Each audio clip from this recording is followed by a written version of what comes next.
Hello everyone, a very warm welcome to my YouTube channel life sciences. Guys, आज के इस video में जो हम रिवीजन करेंगे वो सेल सिग्नलिंग के टॉपिक पे करेंगे। इसमें हम पढ़ेंगे टाइप्स ऑफ सिग्नलिंग कौन कौन सी होती है और ये बहुत ही इंपॉर्टेंट टॉपिक है। So let's start the video. So types of signalling, जैसे कि 4 टाइप्स की सिग्नलिंग होती है। ऑटोक्राइन सिग्नलिंग होती है, paracrine signalling, endocrine and juxtacrine signalling.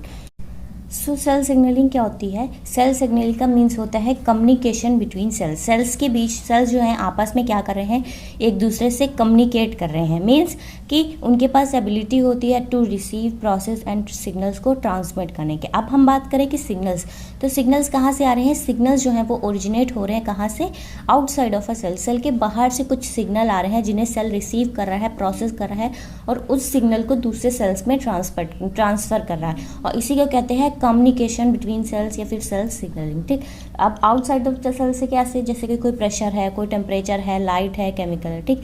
अब क्या होता है कि एक सेंडिंग सेल होता है, यानी कि सेंडिंग सेल्स यहाँ पे सेल सिग्नलिंग में सबसे इंपॉर्टेंट रोल प्ले करते हैं लाइगेंड और रिसेप्टर। इस पर मैं ऑलरेडी एक डिटेल वीडियो भी अपलोड कर चुकी हूँ।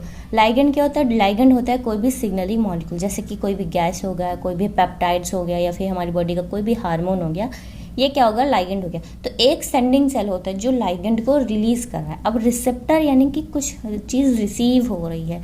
ठीक है। तो दूसरे सेल की सरफेस पे या टारगेट सेल जिस पे लाइगेंड को जाके बाइंड करना है, उसकी सरफेस पर रिसेप्टर होते हैं।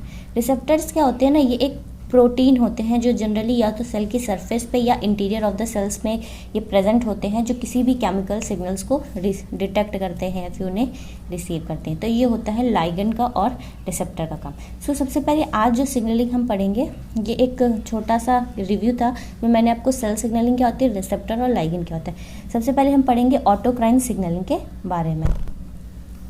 ठीक है। सो ऑटोक्राइन सिग्नलिंग क्या होती है? In which cell secretes a hormone और chemical messenger that binds to autocrine receptors on that same cells. Auto, ठीक है। इसमें क्या होता है, एक सेल जो है वो हार्मोन्स को या केमिकल को रिलीज कर रहा है, सिक्रीट कर रहा है, लेकिन जैसे मैंने आपको बताया दूसरे सेल के बजाय वो खुद के ही सेल के सरफेस रिसेप्टर से जाके बाइंड करता है और सेल्स में कुछ चेंजेस होते हैं। जैसे हम कहते हैं ना कि कैंसर का जो कैंसर सेल्स जो होते हैं वो अनकंट्रोल डिवीजन करता है, मतलब कोई भी कंट्रोल नहीं होता। उसका रीज़न यही है कि कैंसर सेल खुद ही लाइगेंड को रिलीज करता है और अपने ही सेल के रिसेप्टर से वो बाइंड कर देता है। यानी कि यहाँ पे जो सेंडिंग सेल है वो किसके इक्वल हो जाएगा? वो हो जाएगा टारगेट सेल के इक्वल। ठीक है। सपोज कि ये एक सेल है, ये एक सेल है। ठीक है। अब इस सेल ने क्या किया, इस सेल ने ये इस तरह से लाइगेंड को रिलीज किया, इसने लाइगेंड को रिलीज किया।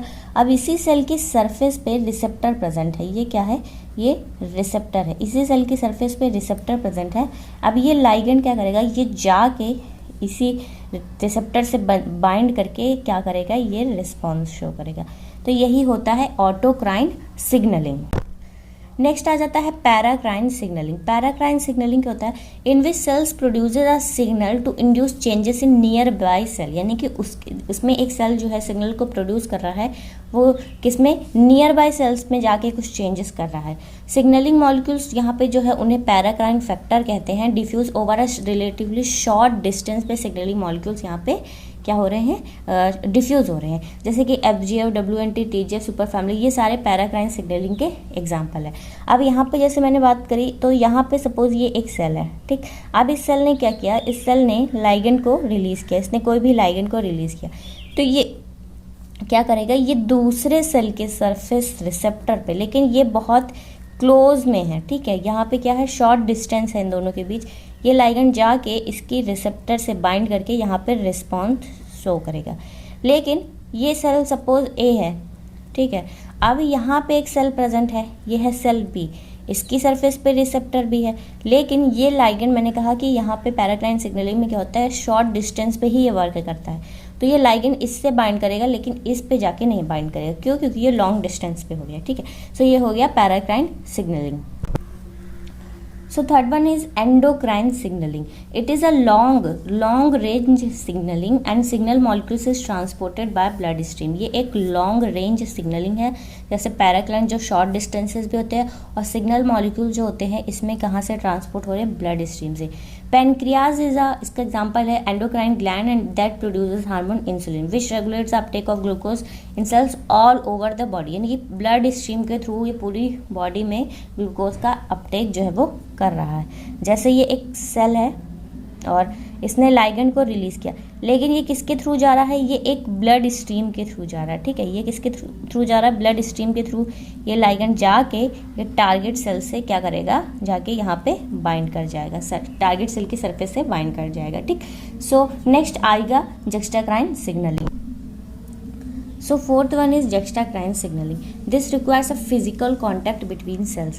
Juxtacrine signaling में क्या होता है कि physical contact होना चाहिए cells के बीच में। एग्जाम्पल में जैसे कि membrane ligand and membrane proteins of two adjacent cells जो हैं ये आपस में क्या कर रहे हैं, इंटरेक्ट कर रहे हैं, ठीक है। जैसे ये एक सेल है और दूसरा सेल जस्ट इसी के पास है, तो इसमें क्या हुआ, ये एक तरह से किसी तरह फिजिकली कॉन्टैक्ट है। अब ये लाइगेंड को रिलीज करेगा और ये जाके इसकी सरफेस से या इंटरनल उससे जो है वो बाइंड कर जाएगा। सो ये है छोटा सा रिवीजन जिसमें हमने सेल सिग्नलिंग के बारे में पढ़ा, लाइगेंड रिसेप्टर क्या होते हैं, उसके अलावा 4 टाइप्स ऑफ सिग्नलिंग पढ़ी हमने, autocrine signalling, paracrine, juxtacrine and endocrine. Autocrine signalling में जो सेल है वो जो हार्मोन को रिलीज कर रहा है वो उसी की सेल की सेम सेल की रिसेप्टर से जाके बाइंड कर जाता है, इसलिए उसे ऑटोक्राइन सिग्नलिंग कहते हैं। पैराक्राइन सिग्नलिंग में जो दोनों सेल्स होते हैं उनके बीच में एक शॉर्ट डिस्टेंस होता है। एंडोक्राइन सिग्नलिंग में लॉन्ग रेंज का डिस्टेंस होता है, जबकि जक्स्टाक्राइन सिग्नलिंग में फिजिकल कॉन्टैक्ट होते हैं बिटवीन द सेल्स। तो ये बहुत इंपॉर्टेंट पॉइंट्स है सारे, आई होप कि आपको क्लियर हो गया। और आपको कोई भी डाउट हो तो आप मुझे कमेंट करके पूछ सकते हैं। आप अगर मेरे चैनल पर न्यू है तो मेरे चैनल को लाइक, शेयर और सब्सक्राइब जरूर करेगा। Thank you so much guys for watching my video.